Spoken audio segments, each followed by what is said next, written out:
ବର୍ତ୍ତମାନ ବାକ୍ୟ ନିକଟକୁ ଯିବା। ଆମେ ଆମେ ଲାଷ୍ଟ ଟାଇମ ଆମେ ଶୁଣୁଥିଲୁ ଯେ ବାଇବଲର ବହୁମୂଲ୍ୟ ବିଷୟ, ଆମେ ସେଇ ବିଷୟରେ ଆମେ ହିଁ ଆଲୋଚନା କରିବା। ଗତ ସପ୍ତାହରେ ଆମେ ଶୁଣୁଥିଲୁ ଯେ ବହୁମୂଲ୍ୟ ବିଷୟ କୋଉଟା ଅଛି ସେଇଟା ଆମେ ବୁଝିବା। ଆମେ କାରଣ ଯୋଉ ସମୟରେ ଆମେ କୌଣସି ଗୋଟିଏ ଭୋଜିକୁ ଯାଉ, ଆମେ ସେ ଭୋଜିରେ ଆମେ ଛୋଟ ଛୋଟ ପିଲାମାନେ ଯୋଉମାନେ ଥିବେ ସେମାନେ ଟିକେ ଏକ୍ସାଇଟେଡ ହେଇଯିବେ।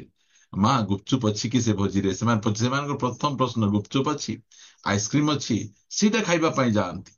ମାତ୍ର ଆମେ ଭୋଜିକୁ ଗୁପଚୁପ ଆଇସ୍କ୍ରିମ ଖାଇବା ପାଇଁ ଆମେ ଯାଉନୁ, କାହିଁକି ନା ଆମେ ମେଚୋର୍ଡ ହେଇଗଲୁଣି, ବଡ ହେଇଗଲୁଣି। ଗୁପଚୁପ ଆଇସ୍କ୍ରିମ ରେ ଆମର ପେଟ ପୁରେ ନାହିଁ, ଆମ ଚକୋଲେଟ ରେ ଆମର ପେଟ ପୁରେ ନାହିଁ। କୋଉଟା ଖାଇଲେ ଆମକୁ ବଳ ମିଳିବ, କୋଉଟା ଖାଇବା ଦ୍ଵାରା ଆମେ ବଳବାନ ଆମେ ହେଇପାରିବା, ଆମେ ସେଇଟା ଆମେ ଖାଇବାର ଆବଶ୍ୟକ ରହିଛି। ପରମେଶ୍ୱର ସେ ସବୁ ବିଷୟ ଗୁଡିକ ଆମକୁ ଜଣେଇଛନ୍ତି, ଯାହା ଦ୍ୱାରା କି ଆମେ ଉପଯୁକ୍ତ ବିଷୟ ଗୁଡିକ ଆମେ ଖାଉଛୁ। ଆମେ ଠିକ ବିଷୟ ଖାଇଲେ ଆମେ ବଳବାନ ହେବା, ମଜବୁତ ହେବା, ଆଉ ପ୍ରଭୁଙ୍କ ପାଇଁ ଆମେ କିଛି କରିପାରିବା। ଆମେ ସେଥିପାଇଁ ବାଇବଲର ବହୁମୂଲ୍ୟ ବିଷୟ କୋଉଟା ସେଇଟା ଆମେ ଦେଖୁଛୁ। ଆମେ ଦେଖୁଥିଲୁ ଗତ ସପ୍ତାହରେ ପଢିବା ପ୍ରଥମ ପିତର 2 ଅଧ୍ୟାୟ, ଏହାର 3 ପଦ। ପ୍ରଥମ ପିତର 2 ଅଧ୍ୟାୟର 3 ପଦ ଆମେ ଦେଖୁଥିଲୁ। ଓକେ, ଠିକ ପଢିବେ ସସ୍ମିତା ସିଷ୍ଟର। ନବଜାତ ଶିଶୁ ତୁଲ୍ୟ ପାରମାର୍ଥିକ ଅମିଶ୍ରିତ ଦୁଗ୍ଧ ନାଇଁ, ପାନ କରିବାକୁ 4 ପଦ ପଢନ୍ତୁ। ଜୀବନ୍ତ ପ୍ରସ୍ତର ସ୍ୱରୂପ ଯେ ସେହି ପ୍ରଭୁ, ସେ ମନୁଷ୍ୟମାନଙ୍କ ଦ୍ୱାରା ଅଗ୍ରାହ୍ୟ ହେଲେ ସତ, କିନ୍ତୁ ଈଶ୍ୱରଙ୍କ ନିକଟରେ ମନୋନୀତ ଓ ବହୁମୂଲ୍ୟ ଅଟନ୍ତି। ଆମ ପାଇଁ ବହୁମୂଲ୍ୟ ପ୍ରଭୁ ଯୀଶୁ ଖ୍ରୀଷ୍ଟ, ତାଙ୍କ ଠାରୁ ଆଉ ବହୁମୂଲ୍ୟ ବିଷୟ କିଛି ନାହିଁ। ଇସ୍କାରିୟତ ଜିହୁଦା ପାଇଁ ବହୁମୂଲ୍ୟ ଥିଲା 30ଟା ରୌପ୍ୟ ମୁଦ୍ରା, ସେଇଟାରେ ସେ ଯୀଶୁଖ୍ରୀଷ୍ଟଙ୍କୁ ବିକି ଦଉଛି। ଯୀଶୁଖ୍ରୀଷ୍ଟ ତାଙ୍କ ପାଇଁ ଏତେ ଶସ୍ତା, 30ଟା ରୌପ୍ୟ ମୁଦ୍ରାରେ ଯୀଶୁଖ୍ରୀଷ୍ଟଙ୍କୁ ବିକୁଛନ୍ତି। କାହିଁକି? ସେ ଯୀଶୁଖ୍ରୀଷ୍ଟଙ୍କର ମୂଲ୍ୟକୁ ବୁଝି ନାହାନ୍ତି। ଇସ୍ରାଏଲ ଲୋକମାନଙ୍କୁ କହିଲେ ତମକୁ ଯୀଶୁ ଦରକାର ନା ବାରବ୍ବା ଦରକାର, ସେମାନେ ବିଲକୁଲ ହେଲେ ଆଉ ଭାବି ନାହାନ୍ତି। ସାଙ୍ଗେ ସାଙ୍ଗେ କହିଲେ ନାଇଁ, ଯୀଶୁଙ୍କୁ କ୍ରୁଶରେ ଚଢାଅ, ଆମକୁ ବାରବ୍ବା ଦରକାର। ଯୋଉ ପରମେଶ୍ୱରଙ୍କୁ, ଯୋଉ ପ୍ରଭୁ ଯୀଶୁ ଖ୍ରୀଷ୍ଟଙ୍କୁ ସେମାନେ ଅଗ୍ରାହ୍ୟ କଲେ, ଆଜି ଯାଏ କାନ୍ଦୁଛନ୍ତି, ଆଜି ଯାଏ ଶାନ୍ତିରେ ନାହାନ୍ତି, ଆଜି ଯାଏ ଅଶାନ୍ତିରେ ଅଛନ୍ତି। ଏତେ ବର୍ଷ ଧରି ନିଜ ଦେଶରେ ନଥିଲେ, ଇଆଡେ ସିଆଡେ ପରଦେଶୀ ହେଇକିନା ବୁଲୁଥିଲେ, ଏବେ ଦେଶରେ ଆଇଲେ ମଧ୍ୟ ଶାନ୍ତି କି? ନୋବେଲ ପୁରସ୍କାର ଗଦା ପାଇଛନ୍ତି, ଅନେକ ସାଇଣ୍ଟିଷ୍ଟ ଅଛନ୍ତି, ଅନେକ ଡକ୍ଟର ଅଛନ୍ତି, ଅନେକ ପ୍ରକାର ଜ୍ଞାନୀ ଲୋକମାନେ ଅଛନ୍ତି, ମାତ୍ର ସବୁବେଳେ ଗଣ୍ଡଗୋଳ, ସବୁବେଳେ ଅଶାନ୍ତି। କାହିଁକି? ସେମାନେ ବହୁମୂଲ୍ୟ ବିଷୟ ଯେ ପ୍ରଭୁ ଯୀଶୁ ଖ୍ରୀଷ୍ଟ, ତାଙ୍କୁ ସେ ଅସ୍ୱୀକାର କଲେ, ତାଙ୍କୁ ସେ କ୍ରୁଶରେ ଚଢେଇ ଦେଲେ। ଆଉ ଯୋଉ ପରିବାରରେ କଣର ପ୍ରଧାନ ପ୍ରସ୍ତର ଯେ ପ୍ରଭୁ ଯୀଶୁ ଖ୍ରୀଷ୍ଟ, ତାଙ୍କୁ ଯୋଉମାନେ ସାଇଡ କରିବେ, ସେ ପରିବାରର ପରିସ୍ଥିତି କଣ ହେବ? ସେଥିପାଇଁ ଆମର ଜୀବନରେ ସବୁଠୁ ବହୁମୂଲ୍ୟ ବିଷୟ ପ୍ରଭୁ ଯୀଶୁ ଖ୍ରୀଷ୍ଟ। ପ୍ରଥମ ଶତାବ୍ଦୀରେ ଲୋକମାନଙ୍କୁ ପଚରା ଯାଉଥିଲା, କୁହ କିଏ ରାଜା, ଯୀଶୁ ନା କାଇସର? ଯଦି କହିଥାନ୍ତେ କାଇସର ରାଜା, ତାହେଲେ ବଞ୍ଚି ଯାଇଥାନ୍ତେ। ସେମାନଙ୍କର ବେକ ଉପରେ ଖଣ୍ଡା ରଖି କହିଲେ, କିଏ ରାଜା କୁହ? ସେମାନେ ଗୋଟେ କଥା କହିଲେ, ଯୀଶୁ ଆକା ରାଜା ଅଟନ୍ତି, ଯୀଶୁ ଆକା ପ୍ରଭୁ ଅଟନ୍ତି। ଯୀଶୁଙ୍କୁ ହିଁ ସେମାନେ ନିଜର ପ୍ରଭୁ ଭାବରେ ଗ୍ରହଣ କଲେ। ପ୍ରିୟମାନେ, ସେଥିପାଇଁ କାହିଁକି? ଯୀଶୁ ଯେ କେତେ ବହୁମୂଲ୍ୟ ତାଙ୍କୁ ଜଣା। ସେଥିପାଇଁ ସେମାନେ ସବୁ ଯାଉ, ମୋର ଯୀଶୁ ଥାଉ, ଏଇଟା ସେମାନେ କହିଲେ। ଆଜିର ଉଲ୍ଟା, ସବୁ ନେଇ ମତେ ଯୀଶୁ ଧନ ଦେ, ଯୋଉ ବଢିଆ ଗୀତ ଅଛି, ଆଜିର ଉଲ୍ଟା ସେଟା। ହଁ, ଯୀଶୁ ନେଇକିନା ମତେ ସବୁ ଦିଅ। ଗୋଟେ ଛୋଟିଆ ଚାକିରି ପାଇବା ପାଇଁ, ହଁ, ସେ କେତେ ଦିନର ଚାକିରି ସେଟା, ଗୋଟେ ସାଧାରଣ ଗୋଟେ ଚାକିରି ପାଇବା ପାଇଁ ଯୀଶୁଙ୍କୁ ବିକୁଛନ୍ତି। ଗୋଟେ ପୁଅ ପାଇବା ପାଇଁ ରେଡି ଲଗେଇବା ପାଇଁ, ମତେ ଦରକାର ସେଇଟା। ହଁ, କି ଅବସ୍ଥା ଆମର ଲୋକମାନଙ୍କର। ଗୋଟେ ପଦ ପଢିବେ ମୋ ସହିତ ସିଷ୍ଟର, ପଢନ୍ତୁ। ଏବ୍ରି ପୁସ୍ତକ 11 ଅଧ୍ୟାୟ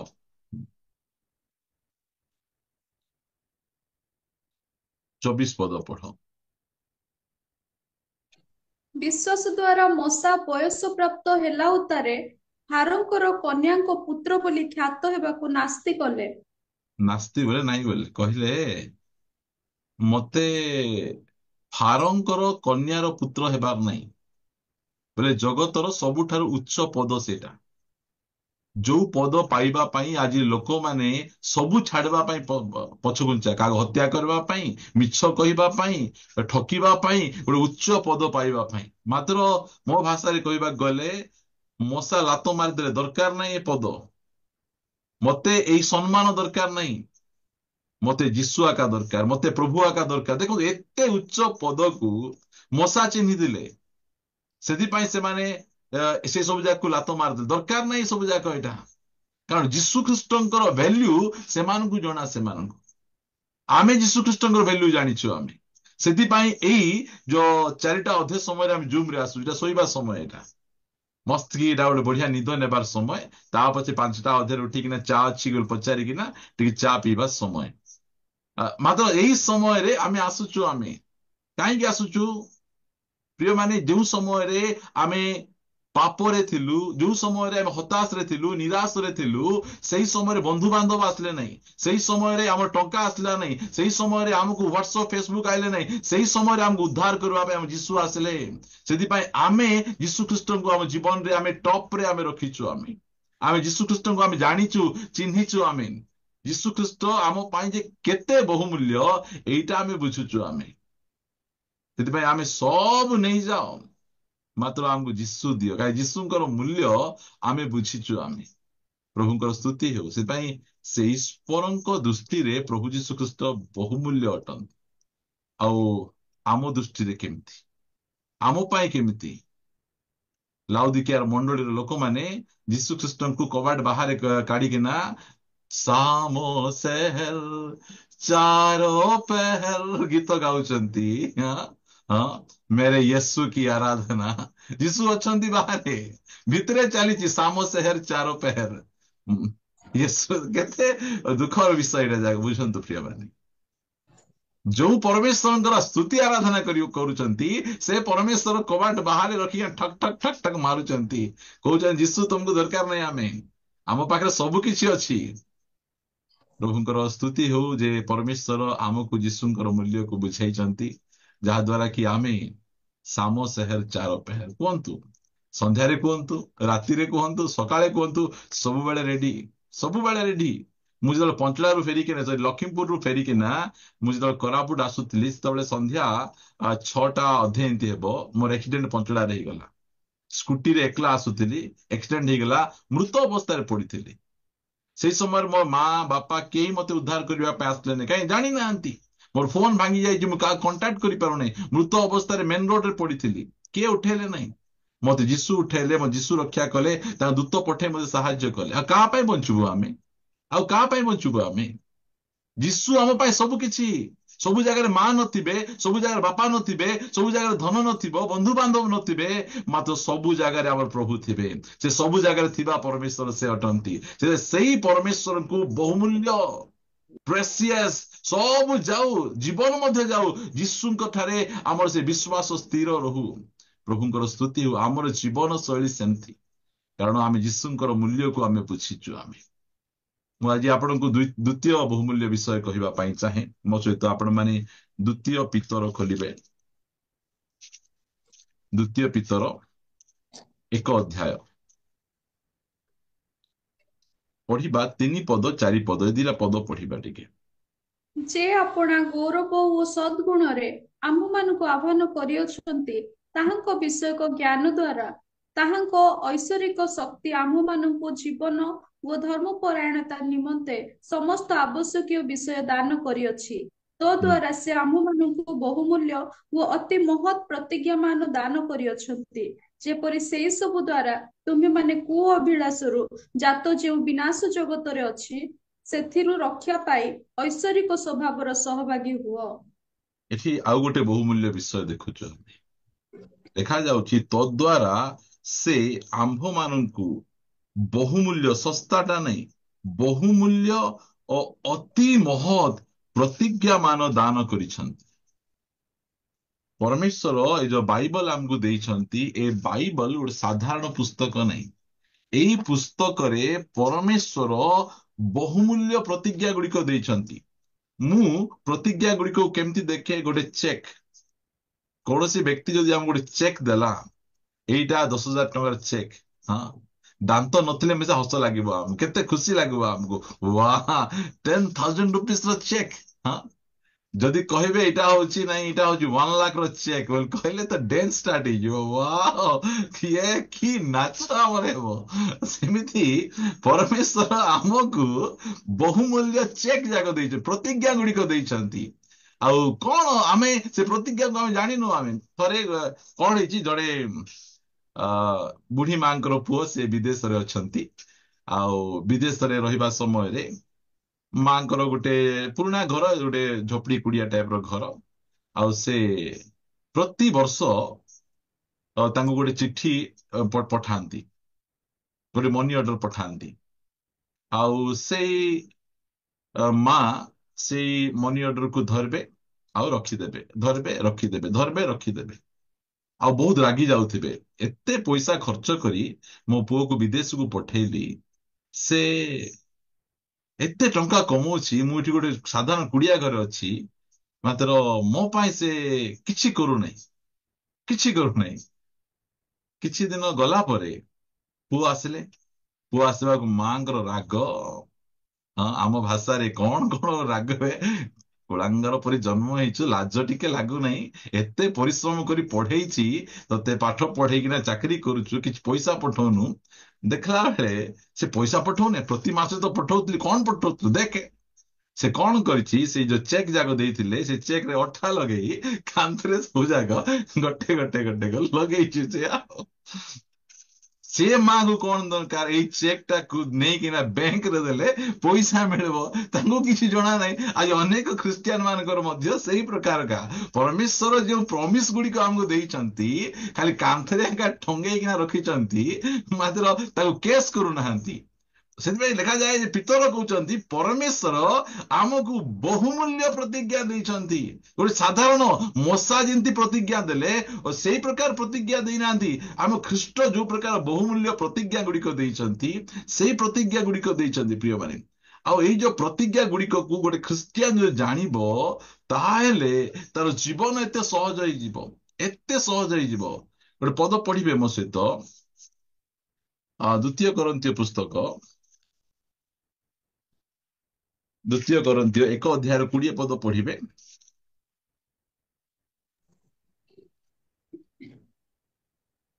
ଯେଣୁ ଈଶ୍ୱରଙ୍କର ଯେତେ ପ୍ରତିଜ୍ଞା ସେ ସମସ୍ତର ହଁ ତାହାଙ୍କ ଠାରେ ଅଛି।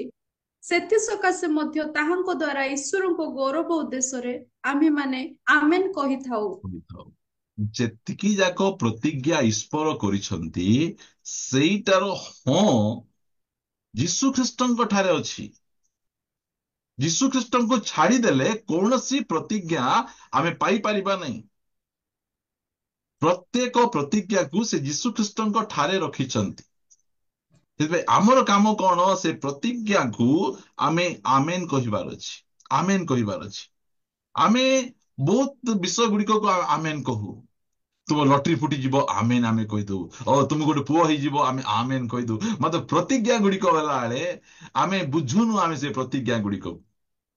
କାରଣ ଈଶ୍ୱରଙ୍କର ଯେତେ ପ୍ରତିଜ୍ଞା ଅଛି, ସବୁର ହଁ, ୟେସ୍, ଆମେନ୍ ଯୀଶୁ ଖ୍ରୀଷ୍ଟଙ୍କ ଠାରେ ଅଛି। ଆମେ ଯୀଶୁ ଖ୍ରୀଷ୍ଟଙ୍କ ଠାରେ ଅଛୁ।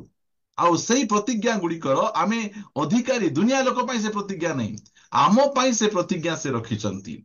ମୁଁ କେତେଟା ପ୍ରତିଜ୍ଞା ଆପଣ ମାନଙ୍କୁ କହିବି, ଯୋଉଟା କି ମୋର ଲାଇଫକୁ ଚେଞ୍ଜ କରିଦେଲା। ଗୋଟେ ପଦ ପଢିବା, ମୋ ସହିତ ପ୍ରେରିତ ପୁସ୍ତକ ବାହାର କରିବେ। କି ଭୟଙ୍କର ପ୍ରତିଜ୍ଞା ଗୁଡିକ, 16 ଅଧ୍ୟାୟ 30 ପଦରୁ ପଢିବା। ଆଉ ସେମାନଙ୍କୁ ବାହାରକୁ ଆଣି କହିଲେ, ହୁଁ, ମହାଶୟ ମାନେ ପରିତ୍ରାଣ ପାଇବା ନିମନ୍ତେ ମତେ କଣ କରିବାକୁ ହେବ? ହୁଁ। ସେମାନେ କହିଲେ, ପ୍ରଭୁ ଯୀଶୁଙ୍କ ଠାରେ ବିଶ୍ୱାସ କର, ତାହାହେଲେ ତୁମ୍ଭେ ସପରିବାରରେ ପରିତ୍ରାଣ ପାଇବ। ଓକେ, ପରେ ଏଇ ସେମାନେ ଜାଗାରେ ହଁ ଏତିକି ଏକା। ହେଲେ ଆମେ ଜାଣିଛୁ ପାଉଲ ଓ ଶିଲାଙ୍କୁ କାରାଗାରରେ ନେଲେ, ନିର୍ଧୁମ ମାରିଛନ୍ତି। ଆଉ ସେ ମାଡ ଅବସ୍ଥାରେ ହିଁ ସେମାନେ ପ୍ରଭୁଙ୍କ ନିକଟରେ ଆରାଧନା କରୁଛନ୍ତି, କାରାଗାରରେ ଆରାଧନା କରୁଛନ୍ତି। ପ୍ରିୟମାନେ, ଏମାନେ କାରାଗାରକୁ ଜେଲ କରିଦଉଛନ୍ତି, ବୋଲେ ଜେଲଟାକୁ ଚର୍ଚ୍ଚ କରିଦଉଛନ୍ତି। ଆଜିର ବିଶ୍ୱାସୀ ମାନେ ଚର୍ଚ୍ଚକୁ ଜେଲ କରୁଛନ୍ତି। ପୁରା ବନ୍ଧନରେ ଥିଲା ପରି ତାଳି ମାରେ ନାଇଁ, ବିରାଟ କୋହଲି 6 ମାରିଲେ ତାଳି ମାରିବି ମୁଁ। ଆମର ଖ୍ରୀଷ୍ଟିଆନ ବୁଦ୍ଧି ଏଇଟା ହେଲା, ବୁଝନ୍ତୁ। এইଟା ଯଦି ଆମର ଜଣେ ବୋଲର ୱିକେଟ ନେଇଗଲା, ମିଡଲ ଷ୍ଟମ୍ପ ଉଡେଇ ଦେଲା, ଓ ତାଳିରେ ତାଳି ତାଳି। ହଁ, କୋଉ ଗୋଟେ ରାଜନେତା ଗଲା ହୁଏ ତା ପାଇଁ ତାଳି, ଓ ଜୟ ଜୟ ଜୟ, କି ଜୟ ଏମାନଙ୍କର। ପ୍ରିୟ ମାନେ, ଆମର ଏଇ ଜାଗାରେ ଯୋଉ ପାଉଲ ଶିଲା କାରାଗାରରେ ରହି ଯେମିତି ଆରାଧନା କଲେ, କାରାଗାରର ଭିତ୍ତିମୂଳ କମ୍ପିବାକୁ ଲାଗିଲା। ସ୍ପେଶାଲ ଧରଣର ଭୂମିକମ୍ପ ହେଲା, ଯୋଉ ଭୂମିକମ୍ପ କି ଦୁନିଆ ହେଉନାହିଁ। ଦୁନିଆରେ ଯୋଉ ଭୂମିକମ୍ପ ହେଲେ ଘର ଭାଙ୍ଗୁଛି, ସମ୍ପତ୍ତି ନଷ୍ଟ ହଉଛନ୍ତି, ମଣିଷ ମରୁଛନ୍ତି। ଏଇ ଯୋଉ ଭୂମିକମ୍ପରେ କଣ ହଉଛି, ବନ୍ଧନ ଗୁଡିକ ଖୋଲୁଛି। ସେଥିପାଇଁ ମୁଁ ସବୁବେଳେ ଚର୍ଚ୍ଚରେ କହେ, ଗୋଟେ ଭୂମିକମ୍ପ ୱର୍ସିପ କରୁନ। ଲୋକମାନେ ବିଭିନ୍ନ ପ୍ରକାର ବନ୍ଧନରେ ଚର୍ଚ୍ଚକୁ ଆସୁଛନ୍ତି। ଯୋଉ ସମୟରେ ଆରାଧନା ହେବ, ସମସ୍ତଙ୍କର ବନ୍ଧନ ଗୁଡିକ ଯୀଶୁଙ୍କ ନାମରେ ଫିଟିଯିବ। ହଁ, ବହୁତ ପ୍ରକାର ବନ୍ଧନ, ଟିଭିର ବନ୍ଧନ, ମୋବାଇଲର ବନ୍ଧନ, ବୟଫ୍ରେଣ୍ଡ ଗାର୍ଲଫ୍ରେଣ୍ଡର ବନ୍ଧନ, ଏତେ ପ୍ରକାର ବନ୍ଧନ, ଲୋଭର ବନ୍ଧନ। ୱର୍ସିପ, ଏବେ ଖ୍ରୀଷ୍ଟିଆନ ଲାଇଫରେ ୱର୍ସିପକୁ ଆମେ ଗୁରୁତ୍ୱ ଆମକୁ ଦେବାର ଅଛି। କାହିଁକି ନା ସେମାନେ କାରାଗାରରେ ରହିଛନ୍ତି, ହାତକୁ ବନ୍ଧା, ଗୋଡକୁ ବନ୍ଧା, ପିଠି ସାରା ରକ୍ତ ଝରୁଛି, ଆରାଧନା ଯେତେବେଳେ କରିଛନ୍ତି, ଗୋଟେ ସ୍ପେଶାଲ ଧରଣର ଭୂମିକମ୍ପ ହେଲା, ବନ୍ଧନ ମୁକ୍ତ ହେଇଗଲା। ବନ୍ଧନ ମୁକ୍ତ ଯେତେବେଳେ ହେଉଛନ୍ତି, ଏମାନେ ଶୋଇଥିଲେ ଉଠିକିନା, ଏଇ ଯୋଉ ଜେଲରଟା ନିଜକୁ ଜୀବନରେ ମାରିବା ପାଇଁ ଚେଷ୍ଟା କରୁଛି। କାହିଁକି, ସବୁ ପଳେଇଲେ। ଯୋଉ ପଳେଇଲେ ବୋଲି କହିଲେ ମତେ ଧରିବେ, ସେଥିପାଇଁ ସେ ନିଜକୁ ମରିଗଲା ବେଳେ କହୁଛନ୍ତି, ତୁମେ କାହିଁକି ତୁମେ ନିଜକୁ ମାରୁଛ, କେହି ଯାଇନାହାନ୍ତି, ଆମେ ସବୁ ଅଛୁ। ସେତେବେଳେ ଏମାନଙ୍କୁ ଟିକେ ଭଲ ଲାଗିଲା, ଆଉ ଧୀରେ ଆସି ପଚାରୁଛନ୍ତି, ମହାଶୟ ମାନେ, ପରିତ୍ରାଣ ପାଇବା ନିମନ୍ତେ ଆମକୁ କଣ କରିବାକୁ ପଡିବ ବୋଲି ପ୍ରଶ୍ନ ପଚାରୁଛି। ବୁଝନ୍ତୁ, ଯୋଉମାନେ ଆଙ୍କୁ ବାନ୍ଧିଥିଲେ, ଏବେ ସେମାନେ ବାନ୍ଧିକିନା ନିଜେ ତାଙ୍କ ଗୋଳ ତଳେ, ଆଜ୍ଞା ସାର୍, ଆଜ୍ଞା ସାର୍, ଆଜ୍ଞା ଏବେ କହୁଛନ୍ତି। ଦେଖନ୍ତୁ, ବୁଝନ୍ତୁ, ଆମେ କଣ ଜେଲ ଘେରାଉ କଲେ ସାର୍ ସାର୍ ବୋଲି କହିବେ କି? ଆମକୁ ସେ ପ୍ରକାର ୱର୍ସିପ ଆମକୁ କରିବାର ଅଛି। ଏଇ ଯୋଉ ଖ୍ରୀଷ୍ଟିଆନ ରେଲି ଯାକ କରିବେ, ଜିନ୍ଦାବାଦ ଜିନ୍ଦାବାଦ, କି ଜିନ୍ଦାବାଦ କରୁଛ ତୁମେ? ଆଉ ତୁମେ ଆଣ୍ଠେଇବ ନାହିଁ, ପ୍ରାର୍ଥନା କରିବ ନାହିଁ, ତୁମେ ରାସ୍ତାରେ ଓହ୍ଲେଇଲେ କଣ ହେବ? ସେମିତି ନାହିଁ। ଏମାନେ କି ଆରାଧନା କରୁଛନ୍ତି। ସେଇ ସମୟରେ ସେଇ କାରାରକ୍ଷକ ଆସି ପଚାରୁଛନ୍ତି, ପରିତ୍ରାଣ ପାଇବା ନିମନ୍ତେ ମତେ କଣ କରିବାକୁ ପଡିବ? ସେ କହୁଛନ୍ତି 31 ପଦରେ, ସେମାନେ କହିଲେ, ପ୍ରଭୁ ଯୀଶୁ ଖ୍ରୀଷ୍ଟଙ୍କ ଠାରେ ବିଶ୍ୱାସ କର। ହେଲା, କିଏ ବିଶ୍ୱାସ କର? ତୁମେ କର। ତା ପଛେ ଦେଖନ୍ତୁ ପ୍ରତିଜ୍ଞା କଣ, ତାହା ହେଲେ ତୁମେ ବିଶ୍ୱାସ କଲେ ତୁମ ସପରିବାର ପରିତ୍ରାଣ ପାଇବ। ମୁଁ ଏ ବାକ୍ୟ ଆଜିକୁ ପାଖାପାଖି ଗୋଟେ 20 years ବ୍ୟାକରେ ମୁଁ ଶୁଣିଥିଲି, ଗୋଟେ କଟେଜ ପ୍ରେୟରରେ ବସିଛି। ସେଇ ସମୟରେ ପ୍ରଭୁଙ୍କ ଦାସ ଜଣେ ପ୍ରଚାର କରୁଥିଲେ, ଆଉ ସେ କହିଲେ ଯେ ଜଣେ ବିଶ୍ୱାସ କଲେ ସପରିବାର ପରିତ୍ରାଣ ପାଇବେ। ମୁଁ କହିଲି, ପ୍ରଭୁ ମତେ ଏମିତି ବିଶ୍ୱାସ ଦରକାର। ଆଜି ସ୍ତ୍ରୀ 15 ବର୍ଷ ହେଲା ବିଶ୍ୱାସ କରୁଛନ୍ତି, ସ୍ୱାମୀକୁ ବଦଳେଇ ପାରୁନାହାନ୍ତି। ଆଜି ପୁଅ ଝିଅ ମାନେ 20 ବର୍ଷ ହେଲା ବିଶ୍ୱାସ କରୁଛନ୍ତି, ନିଜ ପରିବାର ଲୋକ ଚେଞ୍ଜ ହେଇପାରୁନାହାନ୍ତି। କୋଉ ପ୍ରକାର ବିଶ୍ୱାସ ସେଇଟା? ଆମକୁ ଏଇ ଜେଲରର ବିଶ୍ୱାସ ଦରକାର। ଆମକୁ ଏମିତି ବିଶ୍ୱାସ ଦିଅ ପ୍ରଭୁ, ଯୋଉ ବିଶ୍ୱାସ ଦ୍ଵାରା ମୁଁ ଆକା କେବଳ ଉଦ୍ଧାର ପାଇବି ନାହିଁ, ମୋର ପରିବାର ମଧ୍ୟ ଉଦ୍ଧାର ପାଇବେ। ମୁଁ କହିଲି, ପ୍ରଭୁ ମତେ ଏମିତି ବିଶ୍ୱାସ ଦରକାର ତ। ଆଉ ମତେ ଗୋଟେ ପ୍ରମିସ ମିଳିଲା ବୋଲି କହିଲେ ମୁଁ ସେ ଉପରେ ଠିଆ ହେଇଯାଏ। ତା ଯୋଉ ପ୍ରାର୍ଥନା କଲି, ମତେ ଏଇ ପ୍ରକାର ବିଶ୍ୱାସ ଦିଅ, ଯୋଉ ବିଶ୍ୱାସ ଦ୍ଵାରା କି ମୋର ପରିବାର ପରିତ୍ରାଣ ପାଇବେ। ମୁଁ ଯେତେବେଳେ ପ୍ରଭୁରେ ଥିଲି, ସେତେବେଳେ ମୋର କୌଣସି ପରିବାର ଲୋକ ପ୍ରଭୁରେ ନଥିଲେ। ଆଜି ମୋ ପରିବାରର 90% ଲୋକ ପ୍ରଭୁରେ ଅଛନ୍ତି। ଏଇ ଗୋଟେ ପ୍ରତିଜ୍ଞା, ଏ ପ୍ରତିଜ୍ଞା ସତ୍ୟ, ବହୁମୂଲ୍ୟ ପ୍ରତିଜ୍ଞା ଏଇଟା ଅଟେ। ଆମକୁ କଣ ଯେ ମେଟେରିଆଲ ଥିଙ୍ଗର ପ୍ରତିଜ୍ଞା ଗୁଡିକ, ତୁମର ଚାଙ୍ଗୁଡି ଧନ୍ୟ ହେବ, ତୁମର ଡାଲା ଧନ୍ୟ ହେବ। ଆଜିକାଲି ଆମେ ଚାଙ୍ଗୁଡିରେ ରଖୁନୁ ତ, ଡାଲାରେ ରଖୁଛୁ କି ଆମେ? ଆମର ତ ଫ୍ରିଜରେ ରଖୁଛୁ। ତୁମ ଫ୍ରିଜ ଧନ୍ୟ ହେବ। ଫ୍ରିଜ କୁ ଗୋଟେ ନାଁ ଦେଇଛି ମୁଁ, ସ୍ୱାର୍ଥପର ମେସିନ ସେଟା। ହେଲା, ଫ୍ରିଜ ର ନାଁ ହେଲା ସ୍ୱାର୍ଥପର ମେସିନ। ଆଗରେ କଣ ରୋଷେଇ କରୁଥିଲୁ, ବଳିଗଲା ପରେ ପଡିଶା ଲୋକକୁ ଦଉଥିଲୁ ଆମେ।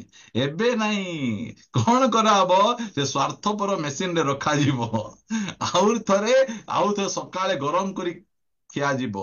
ସେଠି ପୁଚକା ହବ ସିନା, ପଡିଶା ଘର ଲୋକକୁ କି କାହାକୁ ଦିଆଯିବ ନାହିଁ। ଆଉ କହୁଛନ୍ତି, ନାଇଁ ଆମର ଡବଲ ଡୋର ର ସ୍ୱାର୍ଥପର ମେସିନ ଆମେ ଆଣିଛୁ, ଆମର ଅମୁକ ଆଣିଛୁ, କେତେ ଦିଆ ଆଣେ, 30,000 ଦେଇ। ବୁଝନ୍ତୁ କି ଅବସ୍ଥା ଆମର। ଆଗରେ ଆମେ ଗୋଟେ ପ୍ରତିବାସୀକୁ ଆତ୍ମତୁଲ୍ୟ ପ୍ରେମ କରୁଥିଲୁ, ଆମ ତରକାରୀ ଟିକେ କାହା କଲେ ଦଉଥିଲୁ। ଏବେ କାଲି ଲୋକ ବାସ୍ନା ଶୁଙ୍ଗୁଛନ୍ତି ସିନା, ଆମେ କାହାକୁ କିଛି ଦଉନୁ। ଆମର ଅବସ୍ଥା ସେମିତି। ପ୍ରିୟମାନେ, ପରମେଶ୍ୱର ଆମକୁ ଯୋଉ ପ୍ରତିଜ୍ଞା ଦେଇଛନ୍ତି, ସେ ପ୍ରତିଜ୍ଞାକୁ ଟିକେ ବୁଝିବାର ଅଛି।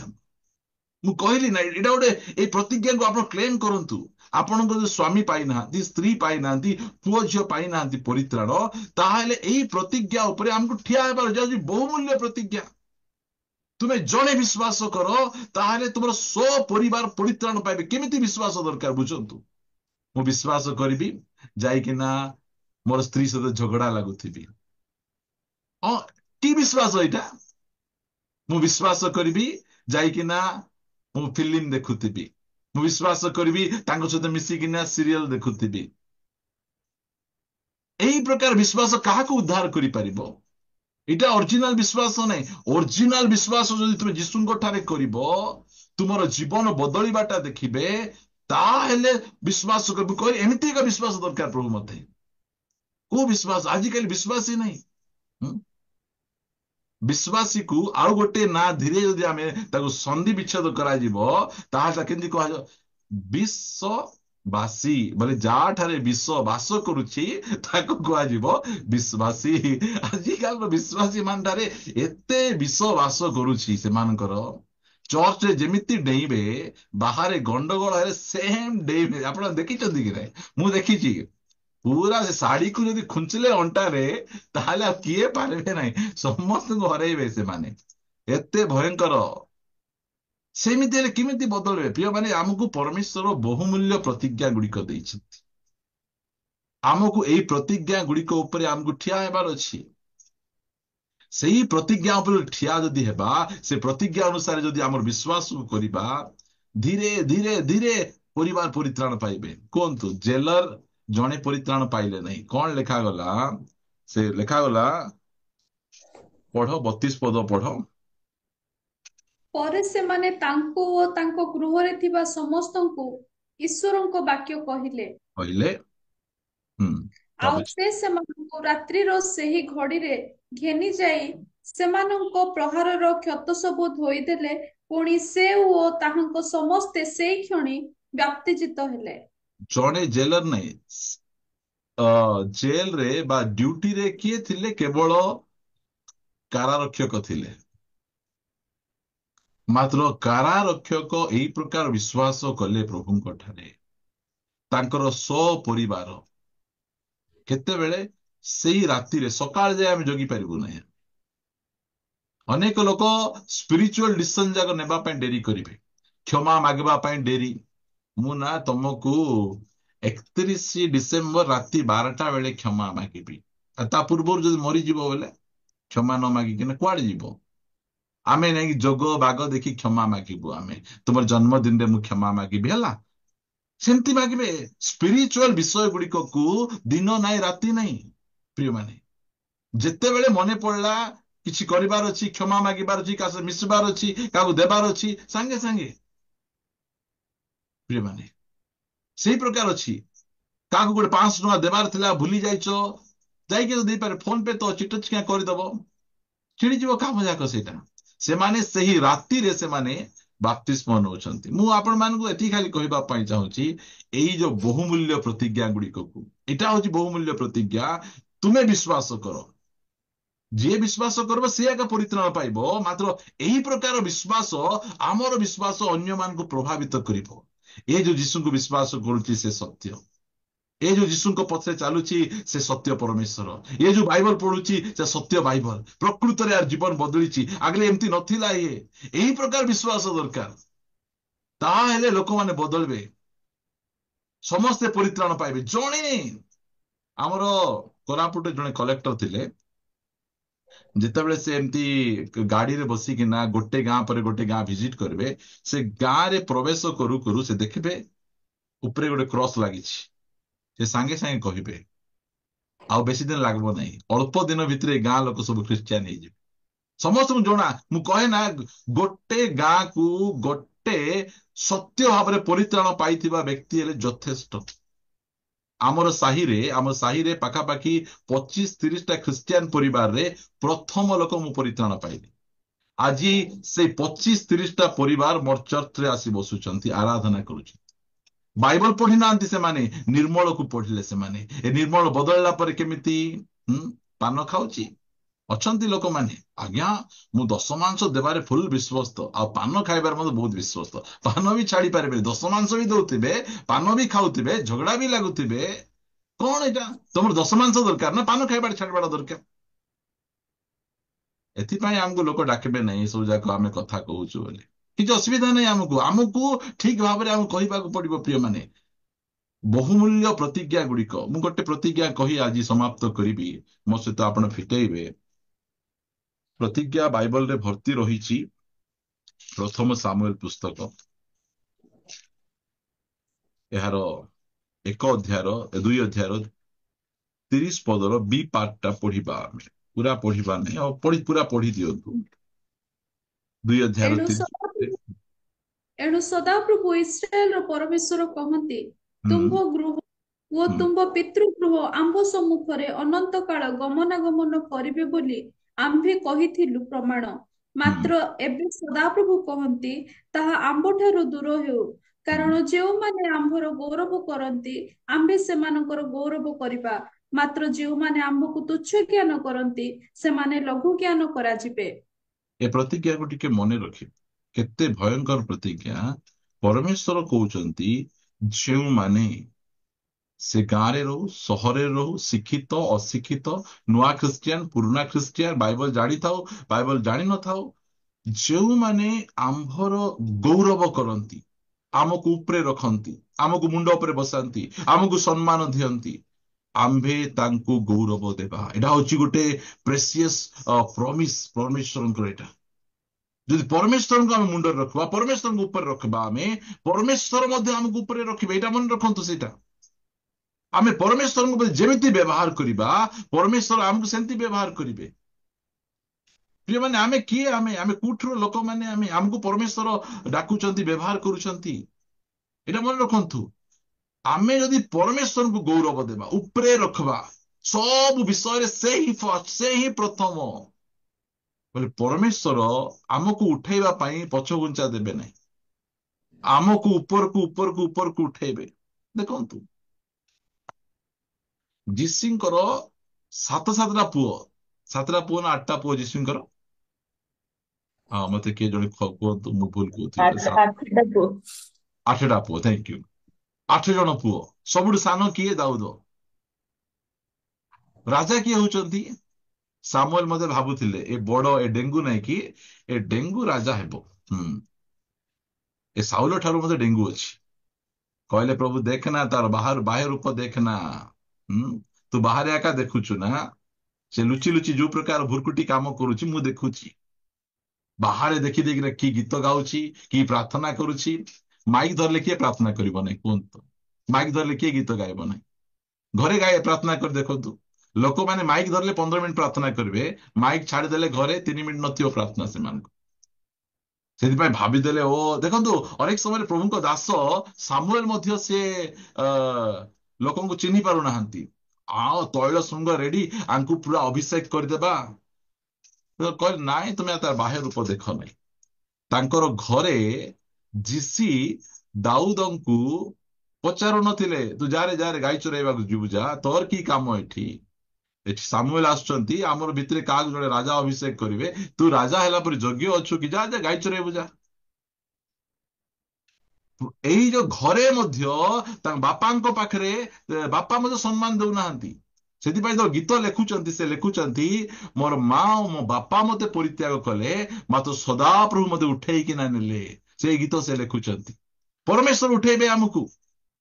ଆମର ଉନ୍ନତି ପୂର୍ବ ପଶ୍ଚିମ ଉତ୍ତର ଦକ୍ଷିଣରୁ ଆସେ ନାହିଁ, ଆମର ଉନ୍ନତି ସଦାପ୍ରଭୁଙ୍କ ଠାରୁ ଆସେ। ସେ ଆମକୁ ଉଠେଇବେ। ଆମେ ତାଙ୍କୁ ସେଇ ପ୍ରକାର ଉଚ୍ଚରେ ରଖିବାର ଅଛି। ଗୋଟେ ଝୋଲି ଧରିକିନା, ସେଠି ଗୋଟେ ବୀଣା ଗୋଟେ ଅଛି, ଛାଟିଣୀ ଗୋଟେ ଧରିକିନା ବଣ ପାହାଡରେ ଯାଇକିନା ସେଠି ଗୀତ ଗାଉଛନ୍ତି। ହଁ, ଆରାଧନା କରୁଛନ୍ତି, ଉପାସନା କରୁଛନ୍ତି। କିଏ ଦେଖୁନାହାନ୍ତି ତାଙ୍କୁ, ମାତ୍ର ପରମେଶ୍ୱରଙ୍କୁ ସେ ଗୌରବ ଦଉଛନ୍ତି। ସ୍ୱର୍ଗର ପରମେଶ୍ୱର ଦେଖୁଛନ୍ତି, ଯୀଶୁଙ୍କର କୋଉ ପୁଅକୁ ମୁଁ ରାଜା କରିବି? ବଳବାନ ପୁଅକୁ ନାହିଁ, ସୁନ୍ଦର ପୁଅକୁ ନାହିଁ, ସବୁ ଛୋଟ ପୁଅକୁ। କାହିଁକି ଦାଉଦଙ୍କୁ ସେ ରାଜା କରୁଛନ୍ତି? କାରଣ ଦାଉଦ ପରମେଶ୍ୱରଙ୍କୁ ଉପରେ ରଖୁଛନ୍ତି, ପୁରା ଉପରେ ରଖୁଛନ୍ତି। ସେ ସାଉଲଙ୍କୁ କହୁଛନ୍ତି, କଣ ଭାବୁଛ ତମେ? ମୁଁ ଜଙ୍ଗଲରେ ଯେତେବେଳେ ମୁଁ ମୋର ଛେଳିକୁ, ମେଣ୍ଢାକୁ ଭାଲୁ ନେଇଯାଏ, ସିଂହ ନେଇଯାଏ, ମୁଁ ଏ ଛାଟିଣିରେ ସେମାନଙ୍କୁ ମାରି ନାହିଁ, ଫୋନ କରି ମୋ ବାପାଙ୍କୁ ଡାକି ନାହିଁ। ମୋର ପରମେଶ୍ୱର ମତେ ସେମାନଙ୍କୁ ମାରିବା ପାଇଁ ସାହାଯ୍ୟ କଲେ। ମୋ ପରମେଶ୍ୱରଙ୍କ ବଳରେ ମୁଁ ଏସବୁ ଯାକ କରିଛି। ପ୍ରିୟମାନେ, ଏଇଟା ହେଲା କଥା। ଏଇଟା ସେଇ ଜାଗାରେ ମଧ୍ୟ ଯାଇକିନା ପରମେଶ୍ୱରଙ୍କୁ ଉପରେ ଦଉଛନ୍ତି। କିଏ ଇଏ ଅସୁନତ ପଲେଷ୍ଟାଇ? ହଁ, ଇସ୍ରାଏଲର ସୈନ୍ୟ ଶ୍ରେଣୀକୁ ତୁଚ୍ଛ କରୁଛି, ଦାଉଦକୁ ବାଧୁଛି, ସାଉଲଙ୍କୁ ବାଧୁ ନାହିଁ। ଯେତେବେଳେ ଦେଖୁଛନ୍ତି, ୱାଓ, ପରମେଶ୍ୱରଙ୍କ ପାଇଁ ଏତେ ଜଲସ୍। ପରମେଶ୍ୱରଙ୍କ ନାଁ ଅପନିନ୍ଦା ହେଲେ ମଧ୍ୟ ବାକି ସବୁ ସୈନ୍ୟ ଯାକ ଆସିକିନା ବୁଟ ଘଷୁଛନ୍ତି, ପୁରା ଚକ୍ ଚକ୍ ଚକ୍ ଚକ୍ କରି ଖଣ୍ଡାକୁ ଦାଢ କରୁଛି। ଆଜି ଆସୁରେ ସେ ପଲେଷ୍ଟାଇ, ତାର ବେକ ମୁଁ କାଟିଦେବି। ଯେତେବେଳେ କିଏ ଅଛ ବୋଲା ଥରୁଛନ୍ତି ଏମାନେ, ଆହୁରି ଏମାନେ ମାରିବେ ପଲେଷ୍ଟାଇକୁ, ସେ ଗଲିଆତକୁ ମାରିବେ। ମାତ୍ର ଦାଉଦ ଖଣ୍ଡା ଧରି ଜାଣି ନାହାନ୍ତି। ଦାଉଦ ସେ ଯୁଦ୍ଧର ଅସ୍ତ୍ର ଶସ୍ତ୍ର, ସେ ବସ୍ତ୍ର ପିନ୍ଧି ଜଣା ନାହିଁ। ମାତ୍ର ପରମେଶ୍ୱରଙ୍କୁ ଗୌରବ ଦେବାଟା ଜଣା ତାଙ୍କୁ। ପରମେଶ୍ୱରଙ୍କୁ ଉପରେ କେମିତି ରଖାଯିବ ସେଇଟା ଜଣା ତାଙ୍କୁ।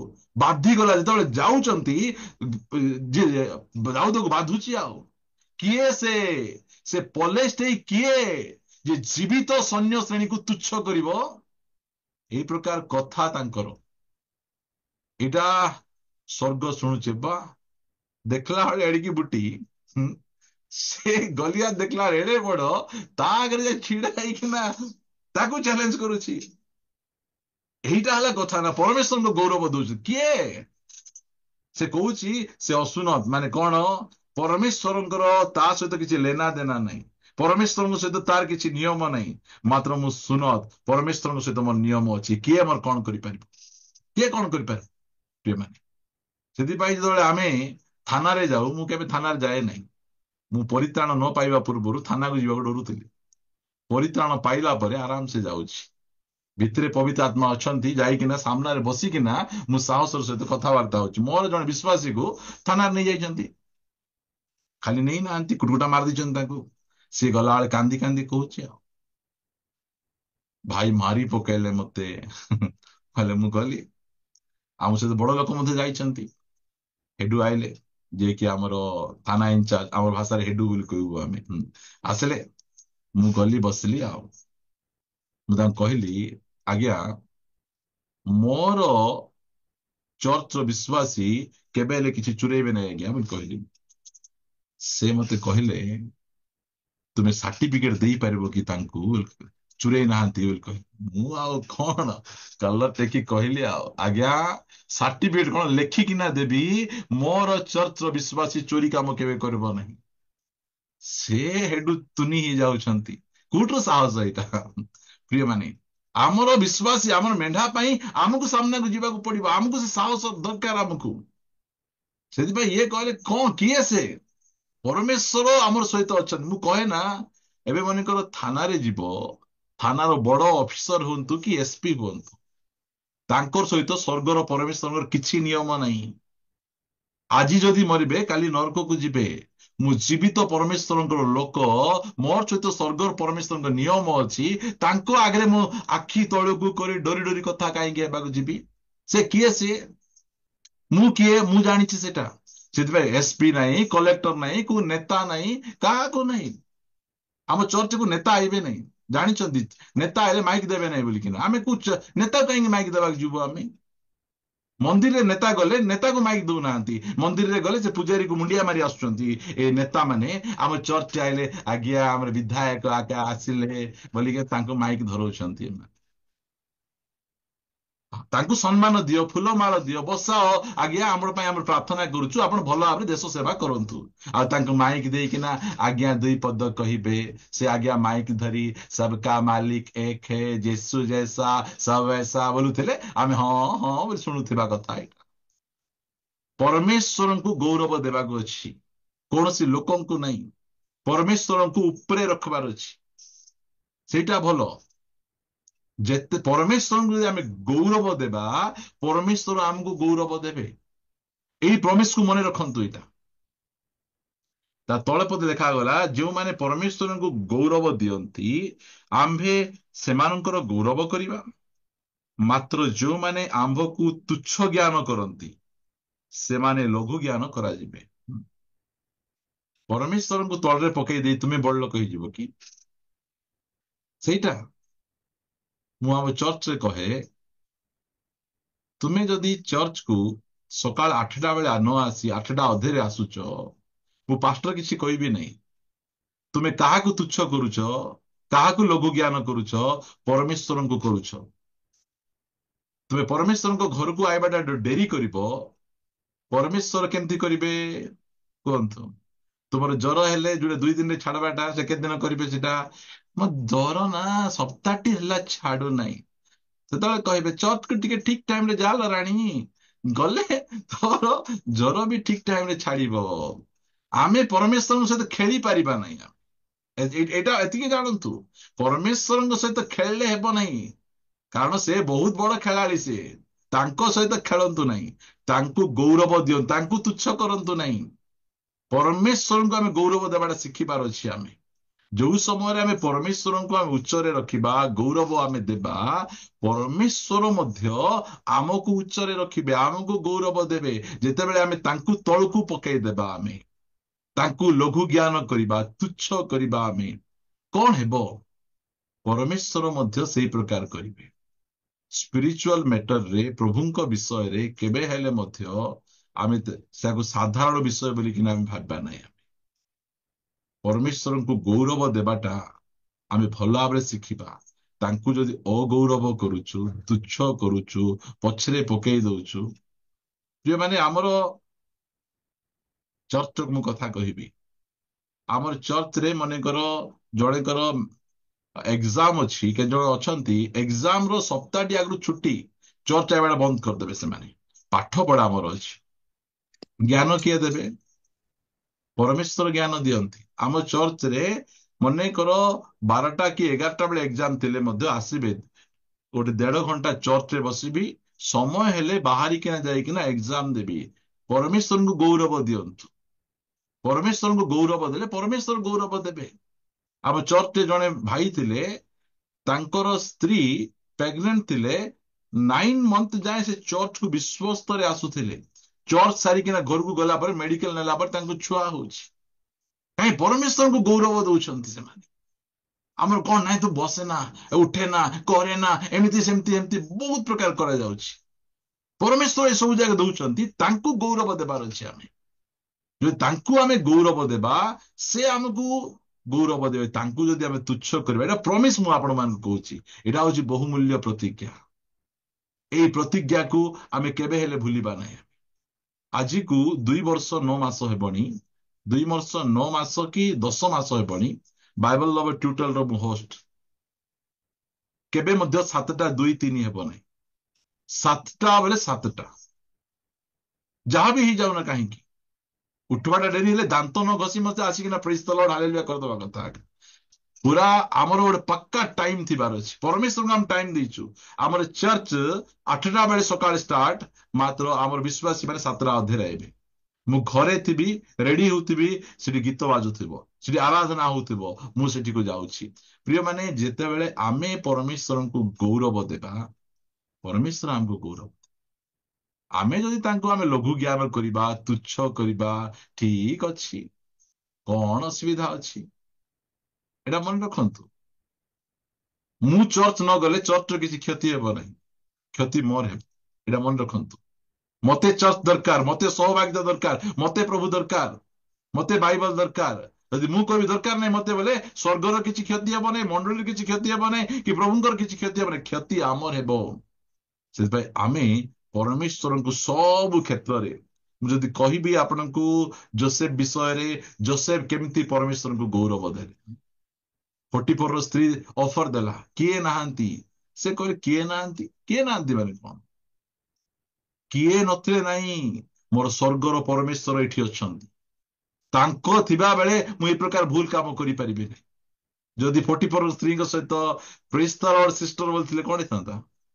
କଣ ହେଇଥାନ୍ତା? ସେ 44ର ଘରର ଆଗା ଗୋଟେ ମାଲିକ ହୋଇଥାନ୍ତେ, ମାତ୍ର ମିଶର ଦେଶର ପ୍ରଧାନମନ୍ତ୍ରୀ ହେଇପାରିନଥାନ୍ତେ। ମାତ୍ର କହିଲେ ନାଇଁ, ଦରକାର ନାହିଁ, ମତେ ବିନା କାରଣରେ 2 ବର୍ଷ କାରାଗାର ରହିବି ସିନା, ତୁମ ସହିତ ଏ ପ୍ରକାର ଖରାପ କାମ କରିପାରିବିନି। ମୋର ପରମେଶ୍ୱରଙ୍କୁ ମୁଁ ଭୟ କରୁଛି, ମୁଁ ପରମେଶ୍ୱରଙ୍କୁ ଡରୁଛି, ପରମେଶ୍ୱରଙ୍କୁ ଗୌରବ ଦେବାର ଅଛି। ଆମେ ଯଦି ପରମେଶ୍ୱରଙ୍କୁ ଗୌରବ ଦେବା, ପରମେଶ୍ୱର ଆମକୁ ଗୌରବ ଦେବେ। ପ୍ରିୟ ମାନେ, ବାଇବଲରେ ପରମେଶ୍ୱର ଏତେ ପ୍ରତିଜ୍ଞା ଗୁଡିକ ଦେଇଛନ୍ତି, ଆଉ ଏଇ ପ୍ରତିଜ୍ଞା ଗୁଡିକ ଉପରେ ମୁଁ ଠିଆ ହେଇଛି। ମୁଁ କୋରାପୁଟରେ ରହେ, ମୋର ଶିକ୍ଷାଗତ ଯୋଗ୍ୟତା ବହୁତ ଅଳ୍ପ, ମାତ୍ର ପରମେଶ୍ୱର ମତେ ଧୀରେ ଧୀରେ ଧୀରେ ଉପରକୁ ଉଠଉଛନ୍ତି। ମୋ ପରିବାରରେ କିଏ କେବେ ପାଷ୍ଟର ହେଇନାହାନ୍ତି। ପରିବାରରେ ଫାଷ୍ଟ ପରିତ୍ରାଣ ପାଇଥିବା ବ୍ୟକ୍ତି ମୁଁ। ଆଉ ମୁଁ ପ୍ରଭୁଙ୍କ ସେବାରେ ବାହାରିଛି। କୁ ସଂସ୍ଥା ନାହିଁ, କାହା ସହିତ ମୁଁ କେବେ ହାତ ମିଶେଇବାକୁ ଚାହେଁ ନାହିଁ। ମୁଁ ଗୋଟେ କଣ୍ଟ୍ରାକ୍ଟିଂ କାମ କରୁଥିଲି, ସେଠୁ ପ୍ରଭୁ ମତେ ଡାକିଛନ୍ତି। ଆଉ ମୁଁ କହିବା ପାଇଁ ଚାହେଁ, ଯୋଉଠି ଆପଣ ଅଛନ୍ତି, ଯେ କେହି ହୁଅନ୍ତୁ ନା କାହିଁକି, ପରମେଶ୍ୱରଙ୍କୁ ଯଦି ଗୌରବ ଦେବେ, ତାହେଲେ ପରମେଶ୍ୱର ଆପଣଙ୍କୁ ଗୌରବ ଦେବେ, ଉପରକୁ ଉଠେଇବେ, ଲିଫ୍ଟ କରିବେ। କିଏ ଆପଣଙ୍କୁ ତଳକୁ ଚାପି ପାରିବେନି। ଆସନ୍ତୁ ପ୍ରାର୍ଥନା କରିବା, ପଦେ ପ୍ରାର୍ଥନା କରିବା।